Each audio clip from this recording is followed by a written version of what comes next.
Olá pessoal, tudo bem com vocês? Sejam bem-vindos a mais uma aula de Biologia aqui do Fica em Casa Aprendendo. Eu sou o professor Celso Ramos. Nós vamos para o assunto agora de estruturas básicas e funcionamento dos tecidos, parte 5. Agora nós vamos falar sobre tecido sanguíneo, né, característica e origem. Então, dentro desse assunto, pessoal, eu vou falar um pouco sobre as características e funções do sangue, né? Vocês entenderão sobre para que serve o sangue, né? Tecido hemocitopoético ou hematopoético, aí vocês vão entender que palavra estranha é essa, né? O que significa. Então, é um assunto um pouco denso, tem bastante conceitos, bastante nomes diferentes. Então, preste bem atenção e vai anotando aí. Pega o caderno e anota tudo, pessoal. Então, nós vamos falar agora sobre características e funções do sangue. Bem, o sangue ele pode ser considerado um tipo de tecido, né? É um tecido. Por quê? É formado por células que têm funções correspondentes entre si. Elas vão trabalhar em conjunto. Então, é um tecido. E pode ser considerado um tipo de tecido conjuntivo, ok? E eu falei para vocês na aula de tecido conjuntivo, eu dei a classificação geral dos tecidos conjuntivos, né? Eu disse que os tecidos conjuntivos, eles podem ser divididos em dois tipos. Tem o tecido conjuntivo propriamente dito e tecido conjuntivo com propriedades especiais. Aí tem vários tecidos conjuntivos com propriedades especiais. Tem o cartilaginoso, que eu já até ministrei essa aula para vocês. Tem o tecido ósseo, nervoso e por aí vai. Aliás, tecido cartilaginoso, tem o tecido sanguíneo, né? E tem o tecido conjuntivo propriamente dito. Agora nós vamos para um tecido conjuntivo com propriedade especial, que é o tecido sanguíneo, ok? Então, o tecido sanguíneo ele vai ser formado por grande quantidade de matriz extracelular, que a gente chama de plasma. Olha só, o tecido conjuntivo ele tem as células que fazem parte desse tecido e o espaço que existe entre essas células. É um tecido que tem muito espaço entre as células, então tem muita substância intercelular, que são as substâncias que essas células produzem. Os tecidos conjuntivos com propriedades especiais são classificados de acordo com o tipo de célula presente e com o tipo de substância extracelular também presente entre essas células. Então, no caso, no tecido sanguíneo, ele tem muita matriz extracelular. Ora, é um líquido, né? Uma pessoa com aproximadamente 70 quilos possui cerca de 5,5 litros de sangue. Então, essa seria a quantidade aproximada. Agora, qual é algumas funções que o sangue possui? Então, algumas delas, nós temos aqui transporte gasoso. O sangue ele tem a função de transportar oxigênio e gás carbônico, né? Leva oxigênio para as células do nosso organismo, né? Recolhe o gás carbônico que essas células produzem por meio da respiração celular, né? Vai também transportar nutrientes, ou seja, os nossos alimentos que nós consumimos, ao serem digeridos pelo nosso intestino, na região do intestino delgado, é absorvido nutrientes. E esses nutrientes caem diretamente na corrente sanguínea e são levados para todas as nossas células. E quem é que tem essa função de levar esses nutrientes? É o tecido sanguíneo, né? Tem a função de transportar excreções. O que são as excreções? As nossas células, né, elas produzem o que a gente chama de excretas, né, as excretas nitrogenadas, que são substâncias que são ruins para o nosso organismo. E essas excretas se acumulam no sangue. Ele vai transportar essas excretas até os rins, né? E lá nos rins é eliminado tudo que é de impureza, que são essas excretas, que é jogado diretamente lá na nossa urina. Então, o sangue tem essa função de transportar as excretas que as células produzem, né? Outra função do sangue é transporte de hormônios. Hormônios são substâncias, são secreções que são produzidas por glândulas endócrinas. As glândulas endócrinas, por sua vez, elas são controladas pelo nosso sistema nervoso. E o que seriam esses hormônios? O hormônio, na verdade, é como se fosse uma mensagem da glândula endócrina para determinados órgãos do nosso organismo, para que elas possam obedecer essas ordens, né, que vieram lá do nosso sistema nervoso. Então, hormônios também são transportados pelo nosso tecido sanguíneo.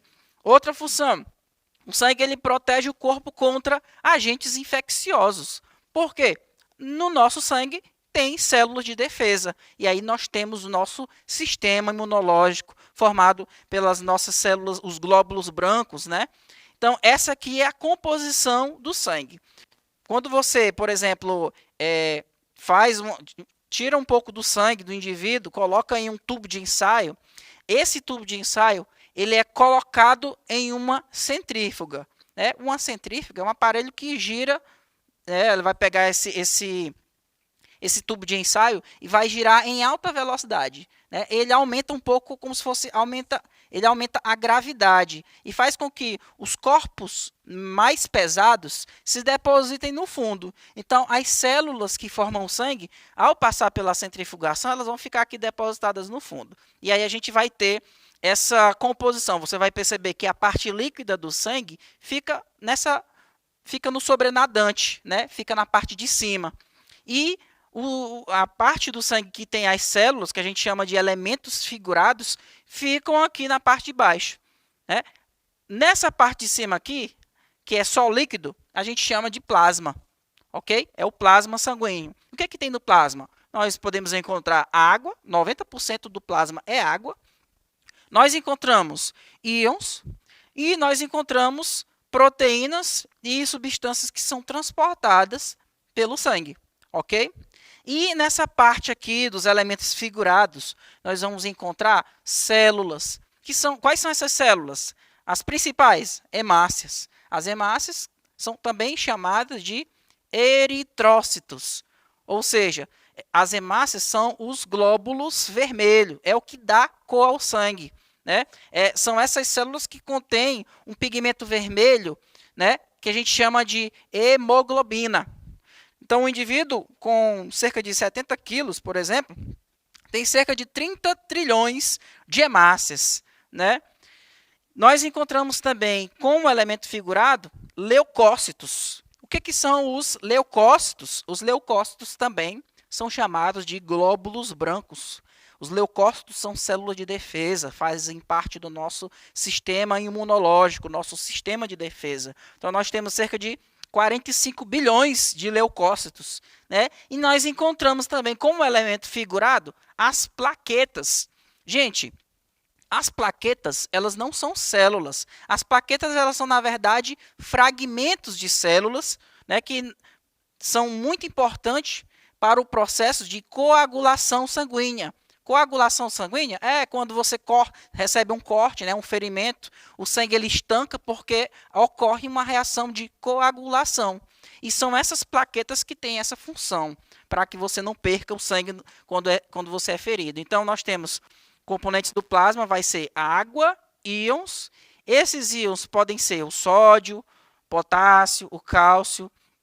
Esses aqui, ó, o sódio e o potássio têm a ver com o equilíbrio osmótico, né, da célula, controle de passagem de água no interior da célula, vai promover também o processo em que a célula tem a sua polaridade da membrana mantida, ajuda nas contrações nervosas, principalmente o cálcio também. Nós temos o cloro, carbonato, né, que é representado pelo CO3, 2-. Outras substâncias que nós encontramos no plasma, proteínas. Dentre essas proteínas que nós podemos encontrar no plasma, nós temos a albumina, né? Todo mundo já deve ter ouvido falar na albumina. A albumina é uma proteína que a gente encontra, por exemplo, na clara do ovo. Né? Então, ela é importante para o nosso organismo, tá? Principalmente para transporte de ácidos graxos na corrente sanguínea. Os ácidos graxos, pessoal, para quem não sabe, são as moléculas que formam as gorduras, né? Nós encontramos também, como proteína na corrente sanguínea, fibrinogênio, uma proteína muito importante no processo de coagulação sanguínea. Juntamente com as plaquetas, elas vão ali promover a coagulação sanguínea. Nós encontramos como proteínas constituintes desse plasma a imunoglobulina. O que são as imunoglobulinas? Que a gente pode representar pela sua sigla IG, né? Então, as imunoglobulinas são proteínas, são os famosos anticorpos, né? Nós estamos atualmente aí numa pandemia do coronavírus e nós estamos tomando as vacinas.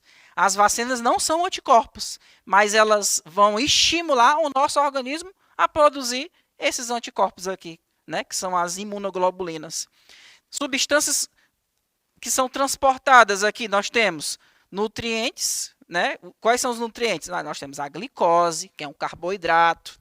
Você consome ali quando você come o arroz, né? O pão. Aminoácidos, que são constituintes das proteínas. Quando você come proteína, essas, por exemplo, carne. Quando você come carne, que é uma proteína, ela vai ser quebrada em unidades menores, que a gente chama de aminoácidos. Ok? Nós encontramos lipídios como nutrientes. Aí nós temos os óleos que nós consumimos na nossa alimentação, a gordura, né?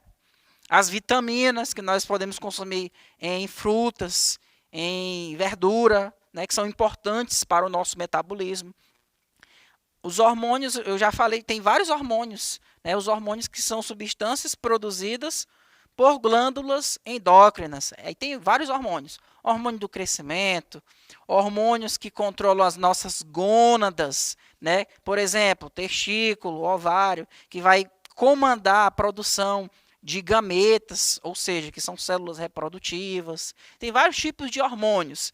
Nós temos resíduos como a amônia e a ureia, que eu já falei para vocês, que são as excretas nitrogenadas, e os gases respiratórios, que são oxigênio e gás carbônico, que as nossas células necessitam. Ok, pessoal? O nosso sangue, ele é produzido por um tecido importante, que a gente chama de tecido hemocitopoético, que também pode ser chamado de tecido hematopoético. São tecidos especializados na produção de célula sanguínea, uma produção que não acaba, perdura durante toda a nossa vida. Ok, pessoal? Está localizado aonde esse tecido? No interior de certos ossos. Sabe aqueles ossos que têm uma parte esponjosa, né? Nesses ossos nós vamos encontrar a medula óssea vermelha. Vou dar um exemplo para você. Sabe quando você está comendo ali uma coxa de galinha, um pedacinho de uma coxa, e aí chega no osso, às vezes você gosta de roer o osso. A ponta do osso, você tem uma parte esponjosa. Todo mundo aqui já deve ter mordido um pedaço de um osso e viu que lá tem uma parte esponjosa. Então, no interior daquela parte esponjosa, nós encontramos a medula óssea vermelha. Ok, pessoal? E é nessa medula óssea vermelha que acontece a produção de células sanguíneas. Ou seja, lá nós encontramos o tecido hemocitopoético ou tecido hematopoético, ok? Nos adultos, vai estar presente principalmente nos ossos pélvicos, osso do externo. O osso do externo é esse osso que fica bem aqui, né? Que vai dividir a nossa parte medial do nosso organismo. Nós temos aqui os ossos pélvicos, que vão formar a nossa bacia, né? Famosa bacia. Os ossos da costela, nós vamos encontrar também esse tecido hematopoético. E nós vamos encontrar também na clavícula, que é esse osso aqui, né? Esse ossinho. Nas crianças, nós encontramos essa medula óssea vermelha em quase todos os ossos. E aí nós temos uma criança, ela produz mais células sanguíneas, porque ela tem mais medula óssea vermelha. Então, nós temos aqui, ó, a medula óssea vermelha localizada nessa região, ok? Nos embriões, os principais locais de formação da célula sanguínea são o fígado e o baço, ok? O fígado vai também ajudar na produção de célula sanguínea e o baço também. A medula óssea vermelha é um tecido conjuntivo rico em fibras reticulares e em células tronco medulares. Que é isso? Célula tronco medular é uma célula que consegue se transformar em qualquer tipo de célula sanguínea. A gente diz que é uma célula multipotente, multipotente, ou seja, ela se transforma em vários tipos de células. Então, lá você tem a célula, por exemplo, nós podemos encontrar células-tronco tanto em embriões, quanto também em medula óssea vermelha. Então, lá na medula óssea vermelha, né, nós podemos encontrar células-tronco medulares, e no embrião nós podemos encontrar células-tronco embrionárias totipotente. Ok? O que significa totipotente? Consegue se transformar em qualquer célula de qualquer tecido do nosso organismo. Ok? Então, lá no momento em que está acontecendo a formação do embrião, existe uma célula tronco embrionária que é totipotente, que ela consegue se diferenciar em dois tipos de células. Uma célula mieloide e uma célula linfóide. A célula mieloide, ela vai se transformar em hemácias, plaquetas, ela pode se transformar nesses glóbulos brancos aqui, que são os basófilos, eosinófilos e neutrófilos, né? E a célula da linhagem linfóide se transforma nesses outros glóbulos brancos aqui, que também são de defesa. São os monócitos, linfócitos, linfócitos B e linfócitos T, ok? Tá aqui, ó, nós temos uma outra situação. Na hora da formação do zigoto, né, esse zigoto vai sofrer várias divisões celulares, vai gerar o embrião. Nesse embrião existem células-tronco, que são chamadas de totipotente, que se transformam em qualquer tipo de célula do nosso organismo. Ok, pessoal? Da linhagem linfóide, que nós vimos anteriormente, nós vamos ter células que a gente chama de granulócitos. Por que granulócitos? Que elas apresentam pequenos grânulos ali que contêm substâncias que vão atacar invasores no organismo. Nós temos os monócitos, linfócito B e linfócitos T, ok? Os linfócitos T, eles são originados inicialmente na medula óssea vermelha, mas o amadurecimento desses linfócitos T vai terminar em um órgão chamado timo. O timo é considerado como um órgão linfóide, tá?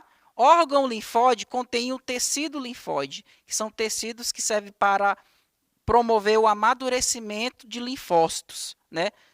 E esses linfócitos vão ser muito importantes no processo de reação imunológica. Tecidos linfóides também podem ser encontrados no fígado do embrião, na medula óssea, no baço, né, nas tonsilas, que nós encontramos nessa região aqui, nos linfonodos, né, e em regiões das paredes dos intestinos, dos órgãos respiratórios e dos órgãos genitais. Os tecidos linfóides sempre estão associados a vasos do sistema linfático. O sistema linfático é um conjunto de vários vasos que não vão transportar o sangue propriamente dito. Ele vai transportar a linfa, que é um líquido, né, que veio proveniente dos tecidos. E lá nós vamos encontrar no nosso sistema linfático, principalmente células de defesa. E aqui nós temos aqui a nossa rede linfática, mostrando os órgãos linfóides, né, que são aqueles órgãos que vão servir para o amadurecimento dos linfócitos. Aqui nós temos o timo, né, nós temos aqui o baço. Nós vamos encontrar também tecido linfóide na medula óssea, onde nós vamos encontrar células em produção. E aqui é a rede linfática. Essa rede linfática, ela tem vários gânglios linfáticos. Os gânglios linfáticos é onde vai se produzir bastante célula de defesa. Sabe quando você tem algum tipo de inflamação? E aí, próximo a essa inflamação, você pode ter uma parte que fica inchada, que a gente chama até de íngua. Pois é, essa íngua, que a gente popularmente chama assim, ela, na verdade, são os gânglios linfáticos que estão ali repletos de células de defesa. Pessoal, espero que todos tenham entendido a aula de hoje, tá? Pegue o livro, revisem as suas anotações, fique com Deus, até a próxima. Tchau, tchau.